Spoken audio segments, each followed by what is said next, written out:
music playing and stuff like that, but I'll try to make it fun for you guys. I'm glad you decided to come to my session. Hopefully it'll be informative.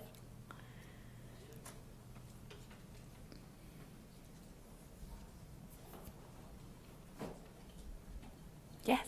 I've wondered for years how to use Facebook for my classes, so I was very excited to see it on television. Well, I'm a self-admitted Facebook addict, so I had to find a way that I could use it in the classroom. I'm one of those ones that probably check it a little bit too much. I've tried to be more aware of it, though, so I listened very intently this morning as he was talking, but you know, I have a 3.5-year-old. Some of you may have saw him a minute ago. But when we're at home, we're getting ready, we're winding down for nighttime, and you know, he's had a bath, and he might be watching Mickey Mouse or something. I'm checking Facebook, or emails also, but Facebook and stuff. So I found that if I check it that much, my students probably do as well. So we have to get to their level. Well, just to waste some time while everybody's walking in, I'll just tell you a little bit about me. My name is Melinda Doty, and I'm from Greenville, North Carolina. I teach as a teaching instructor at East Carolina University. Is anybody familiar with that? I know a couple people are. Very good. In education? Very good. Glad to have you. Do what now? Well, we just celebrated our 106th anniversary, so we're very excited about that. It was started as North Carolina Teaching College, and so it's evolved to a level 2 or level 3 doctorate university now. We have a huge med school. Most people think North Carolina, they think Duke. But I was just speaking with someone this morning who his wife had cancer, and she actually came from Durham, which was, you know, 2 blocks from Duke, to ECU, to our cancer school, and was treated and beat that terrible disease. So I thought that was really cool. But I've been teaching for about probably, I would say, 8 or 9 years. Haven't done the math recently, in various facets. I went to ECU, got my undergraduate degree, and then finished my master's degree and taught part-time at ECU and at Pitt Community College. Woohoo, I see a Pitt girl back there. For a number of years while I was finishing my master's, and then I got the full-time position in 2008 at East Carolina. So I really enjoy teaching. It's one thing I thought I would do as a backup plan when I retired, but instead it's my full-time career, and I enjoy it. So it brings me to come see all you guys here. Isn't that nice? Somebody, of course I posted on Facebook, somebody last night's like, then tell me what kind of job you have that you can go out and have margaritas by a pool before you have dinner and all this stuff, and then you got this beautiful scenery in your background. All right, we got 1 or 2 more minutes. So where's everybody from? I said, does anybody know where East Carolina is? Because my husband's family's from California, and we were walking in Venice Beach, by the way.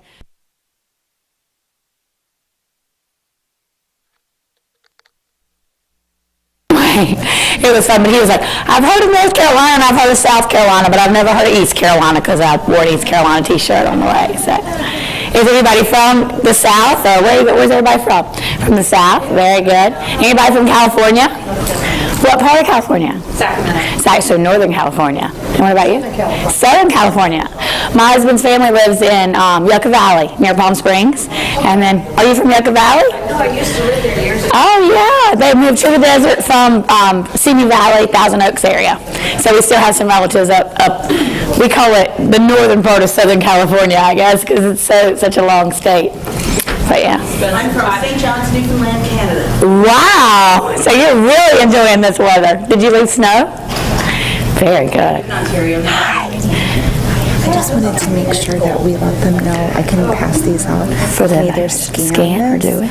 or they can fill this out and I'll collect them. Okay. Do you want me to just quickly tell them? I can hold it up and do it. And then I'll just kind of pass them out to anybody. Okay. Thanks so much. You're welcome. Thank you. I'm Melinda. Nice to meet you. If I need anything, internet wasn't hooking up, so maybe that might be. But I could probably, if we need it, we will use it. But So if you don't, why don't I go get one of the AV guys and have them come in? Kind of be in. Okay, because I can do it near the end if I need to, but I wanted to at least show them. But okay, so after you... Surveys, if you would, just at the end of the session, fill this out. You can send this QR code if you have downloaded the app already. If not, just fill this out. She's going to hand them to you as you walk around. I really appreciate it. You know, we all want feedback on how we do. I'm no different. I'm going to wait just another minute or so, then I'll get started so we make sure we have enough time. So are you in the southern part of North Carolina? I'm in the eastern part of North Carolina. So if you're aware, do you know where Raleigh is? Yeah. We're about an hour east of Raleigh. So about an hour east of Raleigh, about an hour west of the beach. I went to spend the summer with my mom in Mount Airy. Mount Airy, that's a little bit more further west, yes. That's more foothills of the mountains. So you're probably 3 hours from Raleigh, or give or take. But North Carolina is a beautiful state, and we're very long. It takes probably about 8 to 10 hours to get from the eastern part of the state all the way to the western part of the state. We grew up, we would hear Manio to Murphy, and I went to college with a girl from Murphy, so that was almost as far as, basically you're Tennessee. You're past, like, Knoxville when you get all the way to the end of North Carolina. So it's a beautiful, beautiful state. Love visiting California. Can't say anything bad about it, but don't think I want to live here. Love New York City, too, but wouldn't want to live there either. Okay, well, I'm going to get started since I think it is 10:30. Again, my name is Melinda Doty, for those of you who came in a little bit late. We are discussing Facebook in the classroom, whether you love it or whether you hate it. Hopefully, I don't make anybody run because they thought they were in a different session. But if you do, I won't cry. I said earlier, I'm not Korean, but I do try to make jokes that might be corny. But anyway, I try to make you laugh and be a little bit more interactive. Raise your hand if you currently have a Facebook account. Raise your hand if you use Facebook in the classroom.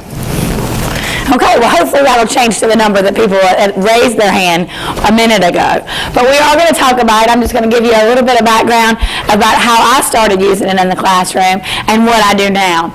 Just a little overview. Most of us probably know this, but I thought I'd just give us a little bit of background about social networking. It is the 21st century's way to communicate, and we saw that in our general session this morning. We all communicate on social media, whether it's Facebook or Twitter or whatever. It's a lot of the way we get our information. And sometimes that's good, and sometimes that's bad, because not always is that the most accurate information. Sometimes what we see on Facebook is not necessarily what's the truth.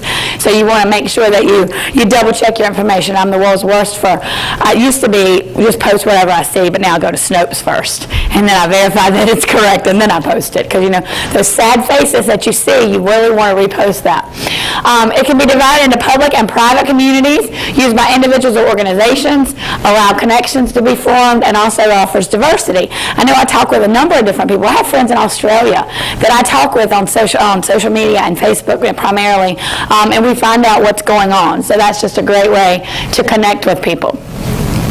It was founded by Mark Zuckerberg. It was designed for Harvard students and went public in 2006. It's the top general interest social network site and provides the ability to share and get information out. This is just random, but it just happened on Sunday. A little boy in the town that I grew up in, he's 7 years old, and if you're a praying kind, I ask that you pray for him.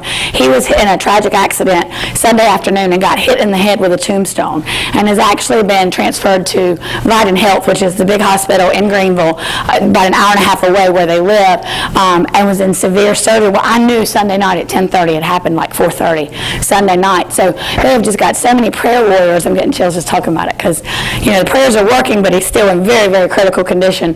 But it's been posted and reposted, and they've asked for prayers, and they actually were on the news last night. I heard the local Raleigh news carried the story, and we're talking about this sweet, sweet little boy and his tragic story. So just keep them, their name is Hawkins, so just keep the Hawkins family in your prayers. But that just shows how Facebook, I mean, before you get a phone call, you know, and they would say, oh, so-and-so's in the hospital, keep him in your prayers. But now, I mean, this little boy's got people he's never even met praying for him all over the world. So that's just a great thing about Facebook. Things to consider when you're thinking about Facebook or any social networking, and this is true in the classroom as well as just in general. You want to think about security. You don't want your profile to be seen to everybody. I have my profile completely private, and then, you know, if I add them as a friend, then they can see it, and I probably need to go through there every once in a while and delete people that I don't really see, but it's a good way to keep in touch with people. You can approve and deny who is your friend and consider what is posted, and I'll talk a little bit more about that in a moment, because that's one of the ways I use Facebook in the classroom is to teach my students what not to put on Facebook, okay? You have to be aware that that's your electronic presence, and so people may actually see that and not hire you for a job or not do something else because of what you've put on Facebook. So who uses it? Well, our students use it. We all know that. Sometimes we use it, our parents use it, and even our grandparents use it. Now, my mother's a little bit older. She had me when she was later in life. She's 70 years old. She loves Facebook. It's the new form of gossip, I tell her.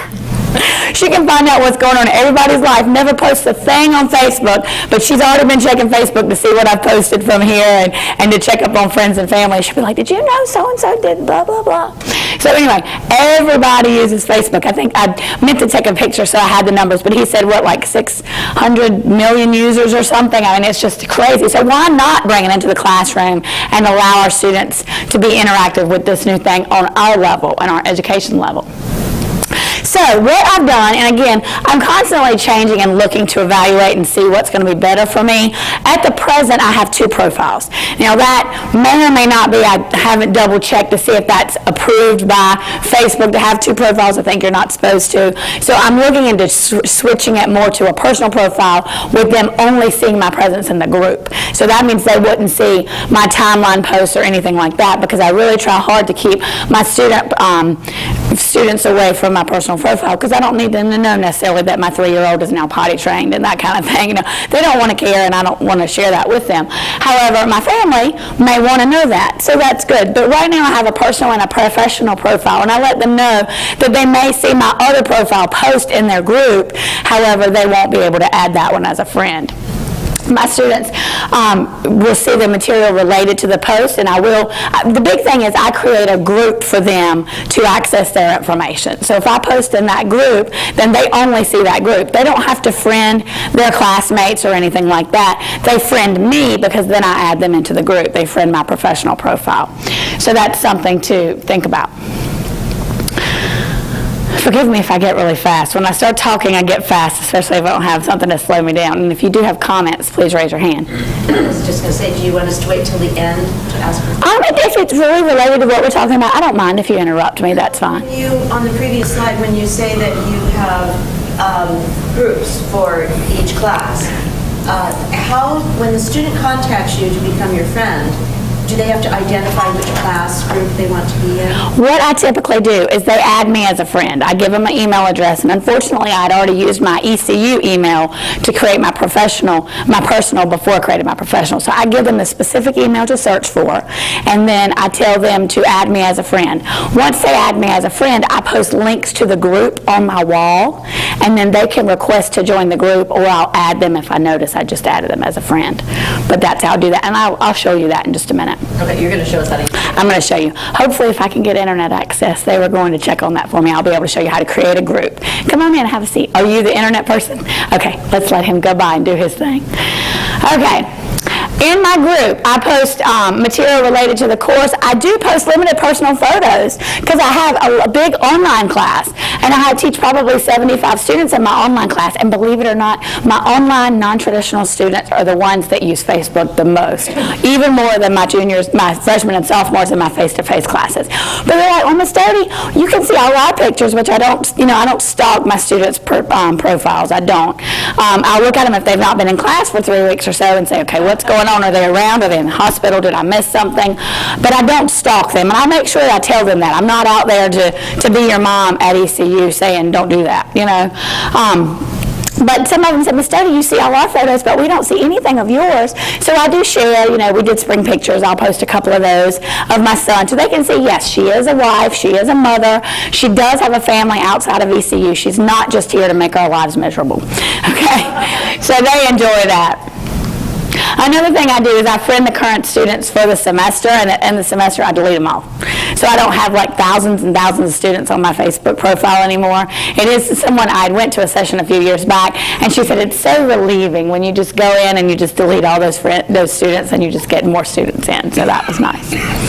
My main timeline posts, which are for my professional profile, I'll post like, hope you're having a good week, or they're very general compared to the group postings. I try not to be so specific because I don't want both classes to get confused when I say, hey, you got a midterm next week, and my face-to-face class is like, well, we just took a word test, so they don't understand the differences. So I try to reference which class that I'm speaking of or to in my mainline, or I just keep them pretty general.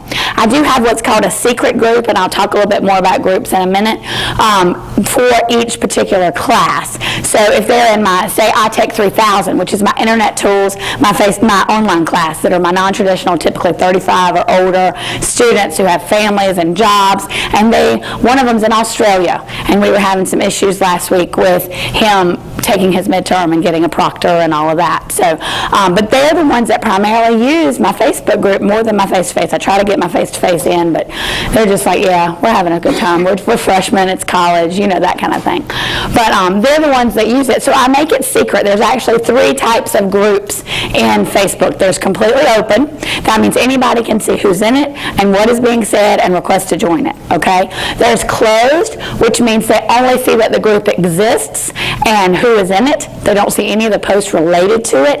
And then there's secret, to where they only know the group exists if they are giving a link to the group and request to join it. So all posts are private, all members are private, everything. And so I keep my students' groups private because I want them to feel like only me and their class, almost like a discussion board, that they can see their actual Facebook messages. I post specific information about the class in that group, or I might say, don't forget your midterm is due, coming up next week, or you need to submit your proctor. And I find that a lot of times students, I recommend that they post questions. I have a discussion board in Blackboard as well, but Blackboard's school. Facebook's fun. Let's all admit it. They think Facebook's fun. They're checking their Facebook to see what their friends did last night. They're not checking Blackboard 3 or 4 times a day, are they? They're checking Blackboard when it's time to sit down and do homework. So that's one of the reasons why I developed something in Facebook for the classroom, so they would have that access and would be able to check that information about their class. Part of me says I like to come down to their level, but I don't really see it coming down their level. I just have more interactivity between them. They're going to interact more with Facebook than they are their email and Blackboard. So Facebook discussions, we talk about privacy and security. We talk about how to set up their Facebook account and how to keep it so that not everybody and their brother sees it and only people they want to see it to see it. I discuss how sometimes that if they're interviewing for a job, they might have a supervisor go in and ask to see their Facebook or look them up on Facebook with their email address. One person told me, and this was actually a true story, that they went to a job interview and his profile was private, so the person interviewing him asked him to log into his Facebook and let him see it, because they know that they're going to put real life on Facebook. So I try to teach them, while we're using this medium as a way to connect and to discuss different things, as well as teach them how to be professional on Facebook as well, because some of us want to share our pictures and stuff, and that's fine, but you need to remember that may come back to visit you once again. Encourage professional use of Facebook for networking. I've had students that have said that they have connected with previous colleagues or whatever when they're looking for a job. I mean, you just never know. This is just like we're sitting in a room having a cup of coffee and they see you and they're like, oh, how you doing? Good to see you. So you're married, you have a family, blah, blah, blah. They can share this kind of things with them and they can network and possibly find future employment that way. I allow students to connect with themselves as well as me on Facebook. I do promote interaction in online classrooms. I try to make it hasn't been as much as I wanted, but I try to make it weekly discussion to say, okay, what are your thoughts on Microsoft Excel this week? Are you enjoying it? What do you like about it? What are some tips and tricks that you might could share with your classmates? And I find that a lot of these students will post there quicker than they will post in Blackboard. I post similar things in Blackboard, but I post them in Facebook as well because it allows them to connect and be more interactive. And again, they can be sitting on the bus going to work if they live wherever and post them, oh, I've got a great trick about Microsoft Excel, and they can post it in Facebook. Okay. So why doesn't Blackboard or Moodle suffice? Does anybody want to answer that for me? I've mentioned it a couple of times. Does anybody have any thoughts on why Blackboard and Moodle are just not enough these days? Because it's school, it's not fun. Exactly, I said that a few minutes ago. Sometimes you just... Exactly. I mean, you can see pictures, you can post things. One of my colleagues who also uses it, she teaches technical writing. And she said, I'll be out and about and I'll see this sign or this graphic or something and I'll say, what's wrong with this picture? And my students will just go to town on what is wrong with the picture. And I mean, they're talking about school stuff, but to them it's not school stuff, it's Facebook, So that's just really, really interesting to them. Again, they might log into Blackboard one time a day. Facebook, they're going to log in 20 times a day. Yes, you have a comment. The newest version of Blackboard, 9.1 version, wherever they are, actually has a new Facebook. They do, and we actually have something called Yammer at ECU. Now, I don't know, I know we have 9, but I don't know if we have 9.1. And I know there's social media somehow incorporated into it. But again, don't you have to log into Blackboard to access it? I haven't looked into that, yeah. And so that's another thing. I think they've already got Facebook logged in on their phone. I think they're going to do that. But I'm hoping there's a way that we can post it, that it almost like, there's things out there now that if you post on one site, it'll post to 3 sites. And so I feel like if we can incorporate that somehow, that like when we post an announcement into Blackboard, it automatically shifts to our Facebook. That would be awesome, I think. But I have heard that there is one in Blackboard. I just haven't investigated it yet. What I was going to say was we have Yammer. Is anybody familiar with Yammer? Yammer is a local, nobody has ever heard of Yammer? Yammer is a social media site that's typically attached to organizations or to universities or college campuses. And that's something, I joined it myself, but I don't get on Yammer because, again, it's another educational tool that we can use, that faculty would use, but I really don't see my students getting on it unless I say, create a Yammer account and post feeds. That's when I think they're going to do it. Whereas with Facebook, I don't have to tell them. They're already on it. Okay. So people want to know, is it ethical? I say yes, 100%. Students say yes. Again, because I'm not out stalking their Facebook profiles. I'm not going to report them if they say something. I'm going to suggest that they not say something that might not be legal on their Facebook, but I'm not going to be out stalking them. And I've got some response from students here in a minute, but all the students that I've talked to love the fact that their instructors on Facebook and they can get on that personal level with them. We always talk about interaction and communication, especially in our online classes, because they don't see us in a classroom talking to them, and this is just another way to provide that interactivity and just knowledge of our students and kind of that personal feel that we want. There's an ongoing discussion in my institution, and I'm from Canada, and the laws and stuff might be different, I'm not sure.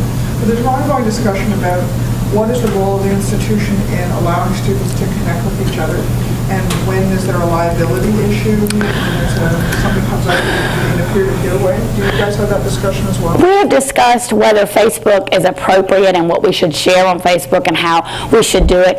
We haven't discussed it that far. One thing I will say, it has been discussed, should we require students to have a Facebook account? And I say no, and they say no. I don't require any of my students, I'll get you just a minute, any of my students to have a Facebook account. I strongly recommend it, I suggest it, I tell them how we're going to use it, but I don't mandate it. And anything I post on Facebook, more than likely, unless it's just a how's your weather today kind of thing, will be posted in Blackboard. So I'm not going to test them on anything in Facebook. I'm not going to require, because I've had some students each semester, at least every semester, I have 1 or 2 students who says, we have chosen not to incorporate social media into our household. And I don't think that's necessarily a bad thing. I think that the way society is going, you're going to have to embrace it eventually, but I'm not going to require you to do something that you strongly disagree against. So no, we haven't had that specific discussion, but I can see where that would be something important. I don't see Facebook, and this is my personal opinion, not ECU, but I don't see Facebook as being anything more than just sitting down at the college lunchroom table and having a discussion about your classwork, or you see them in the hallway and you say, hey, Miss Doty, how's it going today? Oh, that's great. Well, remember you got a test tomorrow, that kind of thing. That's my opinion of it. Someone else had a question. Do you have institution-wide rules and regulations? They're in the process, as far as I know, of creating them. I haven't seen an actual official policy come out yet, but I do think that's something that, we need to look at and really, nail down and see what is right and what is not. I mean, everything I've read, our college has a Facebook site that they like to share things, again, about different presentations or awards, or, our students went to our national conference. I work in technology systems, so our conference is the Association of Technology Management, ATME. I don't know if anybody's familiar with ATME, and I know that I didn't say that full name, but they won the robotics competition. So that was shared in our school newspaper. It was posted on our Facebook feed, that kind of thing. So I think there are policies being developed, but I don't think they've come out yet. Yes? How much time do you spend on Facebook every day just to read students' comments or responses? As far as me, I spend way too much time on Facebook, but that's just me because that's what I do, and I'm addicted. And I'm willing to do it, and I'm addicted to Facebook. As far as what school-related stuff, I would say, less than 20 or 30 minutes a day total, and that might be in little spurts. Like I might check for 5 minutes this morning and say, oh, somebody posted in the group, and I spend, 2 or 3 minutes writing a response, and then, later I might check and see it. If you don't use Facebook yourself, then that would be a learning curve that you would need to do, and you might have to, it would be more time out of your day that you're not used to. However, if you're on Facebook, not even as much as I am, but on Facebook a couple of times a day, I don't think you would spend more than 20 or 30 minutes responding to students, unless you really, really get a discussion going, which sometimes you do, and that's great. You want your students to interact. But the one thing I've found is that students might have a question, and it might be 11 o'clock at night, and a lot of times at night at 11 o'clock, I'm up, or even midnight, and I'll respond, and they're like, Miss Doty, you actually responded to me at 12:30 at night. I'm like, yeah, I was up, and I was checking emails. But they'll get responses from their students before then, so from their classmates. So that's very, very helpful, especially if there's a question about an assignment. You have 75 students in total, or just in that one class? Well, it's 2 sections, and I merge them all into one. So typically it's 30 to 40 students in each section, and then 75 total. So it depends on the semester. Falls are typically stronger than springs, and then I teach a summer class, and I only teach one section of the summer, so it might be 30 students. Oh, okay. And again, not everybody's going to use Facebook. A good probably half to 2/3 will. Do you roll over the section semesters to semester, or do you create a new group every I just change the name. I delete everybody out of it, and I change the name and create. I take 3000 spring 2013, and then so you're not constantly recreating a group. But it would be, the information will change because I'm not posting files. I mean, I could post files because I know that there's Word and things hooked to Facebook, but I don't do that. I save Blackboard for that, and I use Facebook more just for communication. Mm-hmm. Sure. Oh, you had a question? Yeah. I'm sorry. I'm looking that way and not right here. Do you offer some sort of AUP to your students, or do you just use the college's extension? Because we have we have a set rules standard for social media and acceptable use and everything. Because I mean, as much as you can be careful as an instructor, you've got those inflammatory students that don't Right. etiquette and stuff. So Right. do you have them sign something or accept? I don't, but that is a really good idea. What she was saying was that we should possibly have them sign an agreement saying that they're not going to flame other students or have some proper, electronic etiquette when it comes to using Facebook. And that's a great suggestion. But no, I have not done that in the past. But I should definitely look into doing that just to make sure with all the cyberbullying and everything that goes around, it's definitely something. I was thinking that it would come back on the instructor because you created this group and then, It definitely would. you're not able to control that. Exactly. It's not a problem to go to the dean and, I'm blessed that I've never been challenged with an issue coming back to me like that, or other students. We're very respectful that we have other people that, take to heart what they say and they don't bother anybody else, but I definitely will look into that. Okay, so I was doing some research for this presentation. I found this article, 5 Reasons Why Educators Need to Embrace Internet Technologies. And the students' response in this article was this: we're socially motivated to complete the reading and contribute to online discussion due to Facebook. We didn't spend class time going over that which we already understood. We were able to benefit from insights from peers who generally don't participate in class discussion. That one really stuck out at me because this is going to be the students in my Internet Tools class, and I always refer to that. That's my face-to-face class because they're my online students, and they're the ones that really get the most out of this. My face-to-face, they're freshmen. We all know how freshmen are. They're just kind of, a lot of times I walk in and they look at me like this, like, yeah, I'm awake. What more do you want? But my online students, they really embrace it. So I might have, one of the challenges I have in that class is that we have networkers who work on a server every day or work on computers every day, and I have manufacturing students who are on a rail line or who are working in a factory. And so I have to be able to accommodate all those different learning styles and challenges. And so I'll find that my networkers and my students that are really, really computer literate or taking this class because it's required will help those that are a little bit more challenged by the class. And that's what we really want. We really want the students to help each other because they're all learning when we do that, whereas I'm just not telling them information. We're getting in there and we're getting more interactive. Last thing it says, through contributions from our classmates, we understood how each distinct text related to others and class focus, etc. I want to share with you just a few of my, before I show you how to create a group if we get internet access. Is it ethical? Complete privacy. You don't want to see classmates. If they don't want to friend each other, they don't have to. Real-time chats. Facebook, as we all know, does have a chat feature. So if they catch me online, and I've had students to catch me online and ask me questions, so that's a very good benefit, because almost like, you can set up Skype accounts or whatever, but if you're both on Facebook at the same time, they can message you a quick message. Okay.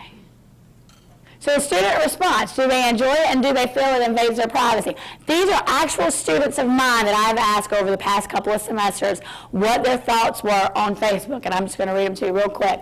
I like it. Allows you to see people, makes it feel more like a class when I communicate, and don't feel that with Blackboard. Okay, Blackboard's very dry.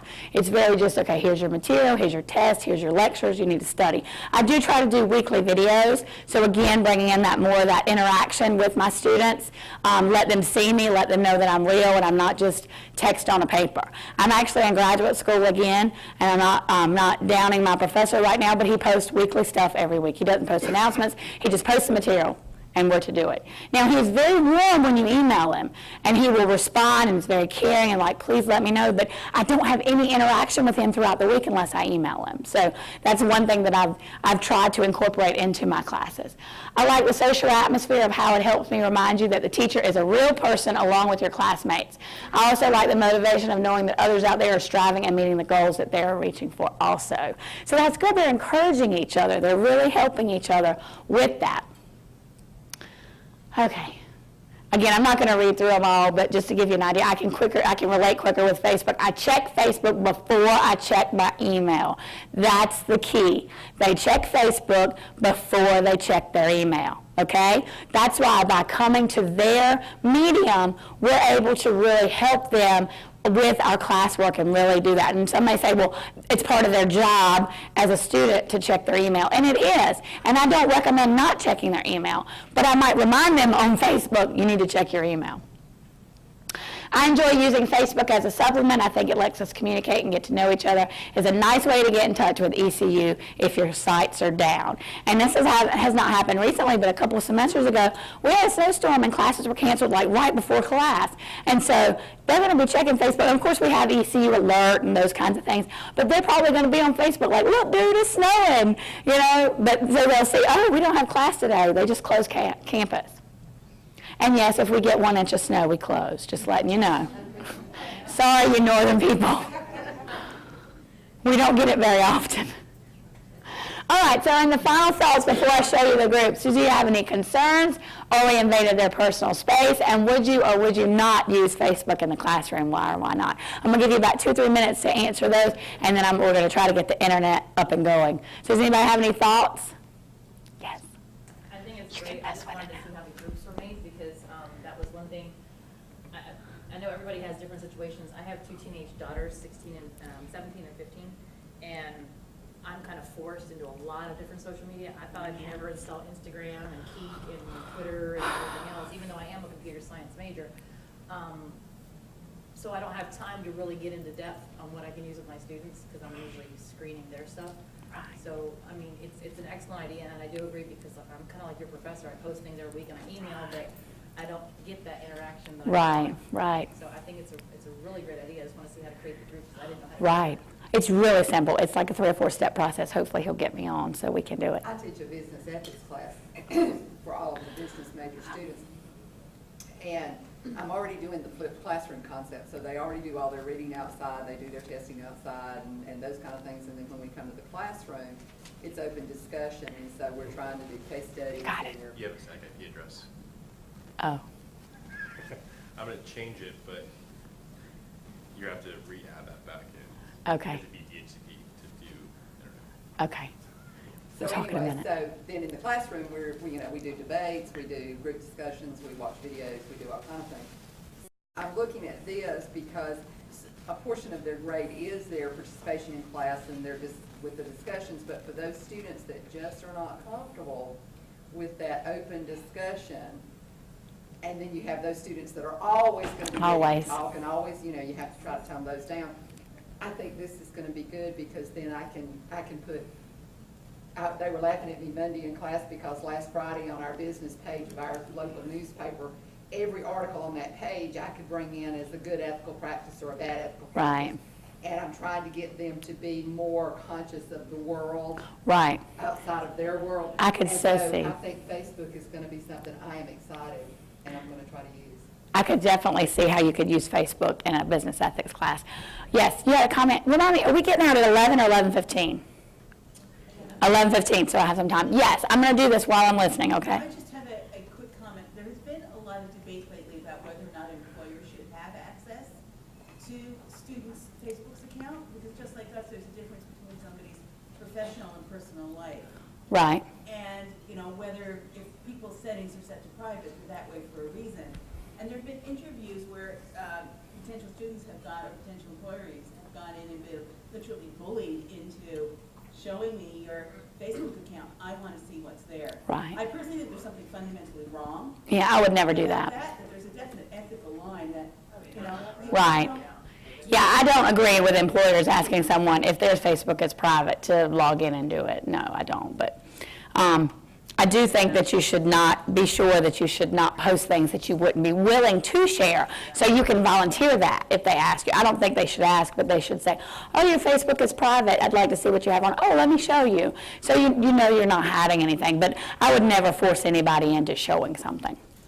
Do you think we should have our students do the same thing you're doing? They have a professional Facebook and they have a private Facebook. Right. And an employer asks them to see it, then you show them the professional. Well, as I said in the beginning, I think I'm going to migrate more to not doing that because I have just recently found out that you can add, as long as you have a link, you can join a group and not be friends with that person, depending on how the settings for the group are set up. So I'm going to get more away from using a professional and a personal. I'm just not going to add them as a friend. And honestly, it would be less work for me at that point because I'm not deleting students every semester.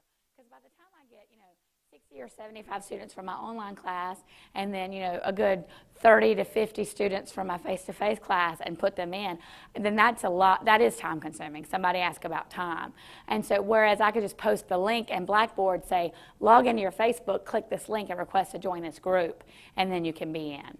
So yes, I don't necessarily, that's just the way I did it to start with, but I'm moving towards, and I didn't have time to really get it all done this semester before this conference, but that's what I'm really considering doing, is just adding them into the group. Then at the end of the year, I can just remove them from the group and we start over. I think you were next, and then you. Wouldn't it be easier just to delete the group? It may be, but I think you have to remove at least a certain percentage before you can delete the group. I think. Facebook has weird quirks. I won't say that I created the Facebook program. You had a question?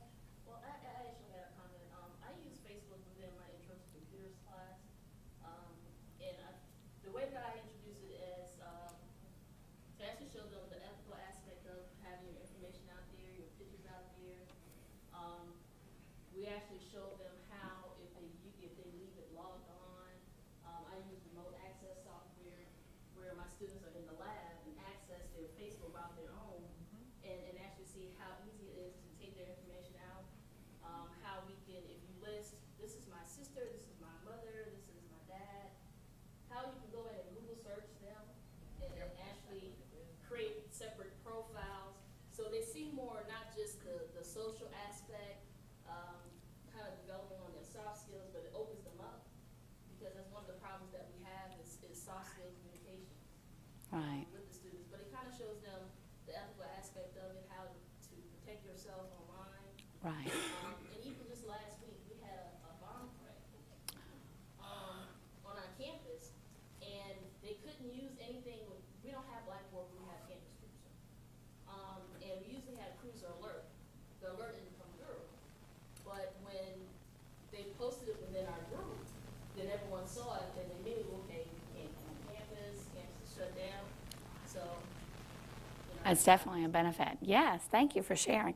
Okay, well, before we run out, you'll see that I have a numerous number of groups. This is my personal Facebook. But it's really simple as going to your home screen. Don't judge me by whatever's posted. This is my mother, by the way. She is on Facebook right now.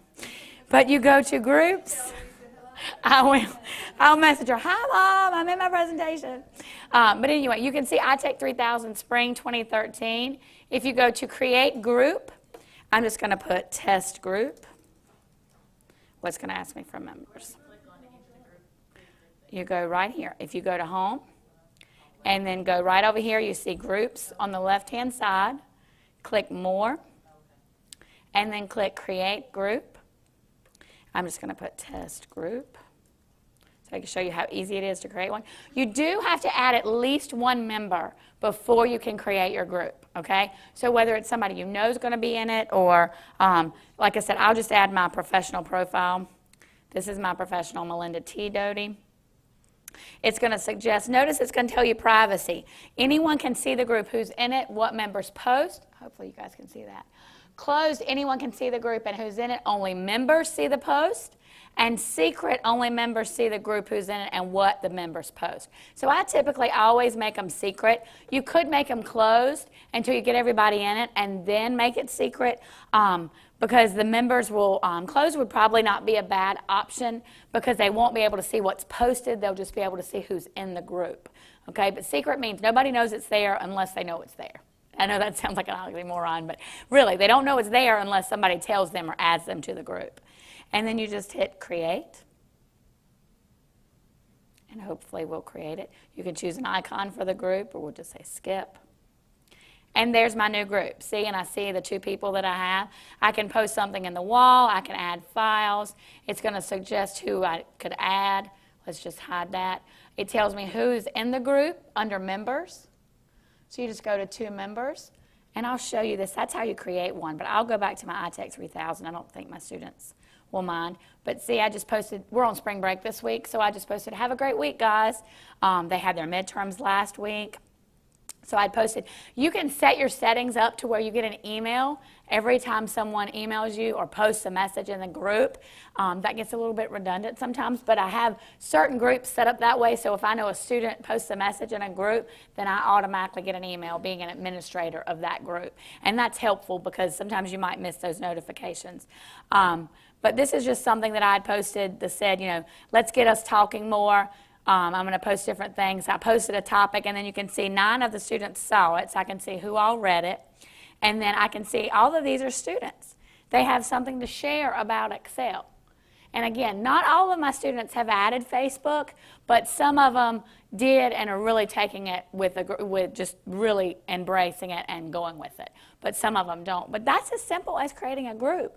Now I go right back over here to Groups, and I see Test Group. And I could post something. This is a message to the group. Just like you were writing on your wall, you're posting on your Facebook wall, your Facebook group wall, okay? Again, you can add files, you can add photos, you can ask questions. I have posted a few photos for my students to see in my iTech 3000 class, just because they requested them, and I'll put some of your classmates requested this, because again, they like to know that you are a person and you have a family and you have other things going on in your life and not just that class. Yes? What happens if you create this as your personal profile? Because I've been building this whole model in my head of I'm going to have my personal Facebook and a private, public one. I'm going to have 2 monitors. Well, I'll log in and show you. So what happens if you do this in your person, you create it from the perspective of your personal profile, and the student clicks on your profile? Is there not, like my privacy settings are shut down pretty tight, but Facebook keeps messing with that. Yeah, you got to stay on top of that. And I changed my password and I can't remember what it is. I think. There we go. You keep it separate. Yeah, and like I said, that's just something I'm looking into changing. This was a snowfall we had a couple weeks ago at ECU. So I posted that picture. You had a comment? Isn't it true that whenever they delete something, students stays forever? I've heard that. It's Facebook and it's the internet. Sometimes people say when it's on the internet, it's on the internet, so you can delete it. I have seen, you know, a few months ago, it might even have been a year ago, time is flying so fast, where Facebook posts, and they said it was private messages, but I think it was posts, were actually posted on your timeline from like 3 years ago. So I don't know. anything that I post, I know it's okay if anybody sees it. I'm not going to post anything that I don't want to share to the world. Like I wouldn't come and announce to you guys. But I can't tell you for sure. I have heard that, yes. Somebody else had a hand up, had a comment? Well, this is my professional profile. And you can see that I have, it's trying to tell me about updates. But anyway, you can see just general posts that I've posted. My friends are currently 41, whereas on my personal, I probably had 600 because a lot of them are college or high school or whatever or family. These are some of the photos that I did post just to give them a tasting, that I'm a mom and I have a family and my little boy or whatever. See, students post from mobile. That's the key, via mobile. They are on the mobile. They have laptops and they have computers, but they're at a little personal device. How long will the midterm be? And you can see somebody's comment. I think I probably answered that. You can like different posts. And again, this is just my wall. This is where I created the groups for the person. Like this is my I Take 2000. Again, I post there and 7 people saw it, but nobody responded. So that's my face-to-face group. But I put a link there. They can click on it. And then they can request to join that particular group. There's my I Take 3000 group. So I'll just say, hey, I Take 3000 students, request to join this group. And then they can go directly in there, request to join, and then they can be added.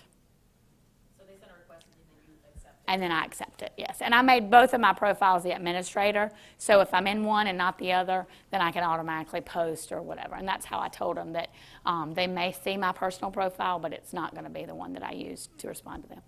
Yes? Have you seen any messages posted containing family members? No, and I tell them that even in the discussion board, that will not be tolerated. If you must be respectful of your classmates. It goes back kind of to what we were saying earlier. You must be respectful of your classmates. You must be respectful of me. I will not tolerate it. Zero tolerance whatsoever. And thankfully, I've been very blessed. I've been doing this about 3 years, and I've never had students post profanity on their group or on my wall or anything like that. If they did, they would have to deal with consequences immediately. But I make sure it's in my syllabus, and I make sure when I tell them about how we're going to create this group or we're going to create this discussion board that we're not going to tolerate any of that. Yes? What's the difference between a community page and the group? A community page would be more like, I think it's different on privacy settings. And I haven't done a lot with community pages, but I think like if that were a restaurant or a park, people could check in there. Like the Marriott probably has a community page, and they can find that place on the website. They can check in, do different things like that. And I think it probably has to do with the privacy settings. That would more than likely be automatically open, whereas a group could be set to closed or to secret. We use Facebook as a recruitment tool for our overall IT division. Right. And we have more like a community page set up, so no one can like friend request us. Right. They like the page. Right. Right, but we just started doing it this semester and actually have a student worker who's our ghost person behind the scenes, helping keep up with social. You bring up a good point. That's correct. So you can like the page, but the administrator will be the only one that would post on the wall, and then you would have. Actually, since I mentioned this, I'll just bring this up because you reminded me. I'm back in the professional, but there's a group created for that little boy that I told you about, and that's a community page. And I liked the page, so the administrator would be the only one who would be able to post on that wall. Let me see if I can find it. There you go, Prayers for Will Hawkins. So it's a community page. So see, I liked the page, and it'll give you a little description of what happened. Then notice this is the only person, these are comments, but this is the only person that can post on this wall. Do you see that?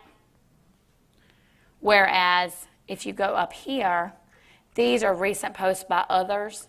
So that would be whoever posts. It might be a little bit more difficult to see the questions or responses. I just tend to like groups more for my my classroom, simply because they can be more interactive and they don't have to dig to find the question or the answer or whatever. But for like our school, now our college has a community page, and you like the College of Technology and Computer Science. So yes, that is true. That's a big difference. Anybody else? Yes. I'm just tossing around ideas in my head, and I was wondering, since I have between 300 and 400 students per term, if it would be a possibility for me to suggest to them, would you guys like to create a BAI 103L group that I could be a member of if you'd like me to? I think that's a great idea. I think that goes back to flipping the classroom. Put it on them. Let them be the administrators. Let them be the ones who monitor it. Have it be even part of their grade, possibly. Maybe create, 3 or 4 groups or whatever, and have it be like a monitor group, or this person takes a week, this person takes a week, that kind of thing. And then have that be like maybe 10% of their final grade as far as participation. I think that's a great idea. And then they would really get them talking. And I might actually take that as a suggestion for myself. Yes, thank you. I think he was next. I'll come right back to you. Okay, yeah, my students have taught me, like you're saying, in my capstone classes, in the past, I've always used Groove and SkyDrive and SharePoint as a collaboration tool. A group this year are using Facebook as their collaboration, and they've used Facebook markup language to create their own page for the group, and it is working great. I love it. I love it when students give us information like that. That's great. They'd rather program in the Facebook markup language than HTML because it's Facebook. It's Facebook. It's fun. Just like I said. Yes. How would you handle, like, even for the extra points, the ones that, wanted to get into the social? I didn't think through that. Have it maybe be extra credit. Maybe just say, because I don't want to. It's a sticky slope. You don't want to acquire something that not everybody feels comfortable with, but you want to get them out of their comfort zone and help them learn, but I don't want to put them in a weird ethical position. I don't know. I have to think through that. I didn't think about that a minute ago. Yes. If I could just maybe comment to that. Yeah. We've done a number of informal employer surveys as we're trying to place students in their senior years of their program. And employers are asking, are you graduating students who can manage a Facebook page and manage my Twitter? Right. Those are the skill sets that employers seem to want right now. Right. They want people to understand that they need those skills or whatever. I just got the warning that we're out of time, so let me just throw this up real quick. If anybody has any questions, there's my email address. I'll be more than happy to continue the discussion with you. If you need assistance creating your Facebook or creating your group, I'll be more than happy to send you some screenshots. Like I said, it's a very simple thing. Thank you so much. Please fill out the evaluation form if you haven't already. And have a great conference. Thank you for letting me talk with you for a few minutes.